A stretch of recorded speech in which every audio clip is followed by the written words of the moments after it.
పంపులు వెంటనే ఆన్ చేయండి.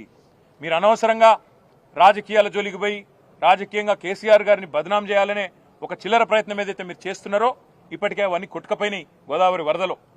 ఇవాళ మీరేమైతే అడ్డమైన మాటలు మాట్లాడినరో అవన్నీ తప్పుడు ప్రచారాలని చెప్పి ప్రజలకు అర్థమైపోయింది. అందుకే మేము అనేది మీరు చేస్తారా పంప్ హౌజు చాలు చేస్తారా చెయ్యరా తేల్చి చెప్పండి. మీకు అసెంబ్లీ సమావేశాలు ముగిసేదాకా ఈ ప్రభుత్వానికి మేము గడువు ఇస్తున్నాం. ఆగస్టు 2కు అసెంబ్లీ సమావేశాలు ముగుస్తూ ఉన్నాయి.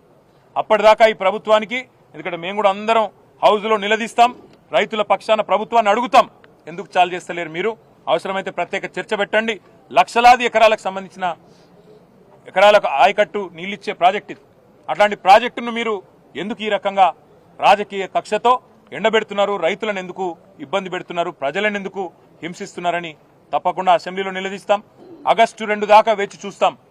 మీరు గనక ఆగస్టు 2 లోపల నిర్ణయం తీసుకొని పంపు లాంచ్ చేయకపోతే, నీళ్లు ఎత్తిపోయడం ప్రారంభించకపోతే 50,000 మంది రైతులతో మేము మా కేసీఆర్ గారి నాయకత్వంలో, మా పార్టీ నాయకత్వంలో మేమే వస్తాం, పంపులు మేమే ఆన్ చేస్తాం, రైతులకు ఎట్లా నీళ్ళు ఇయ్యాలో చూపెడతామని చెప్పి కూడా మా పార్టీ తరఫున చెప్తా ఉన్నాం. ఇంత అద్భుతమైన సిస్టమ్ రూపొందించాలంటే మరొకరికి సాధ్యం కాదు.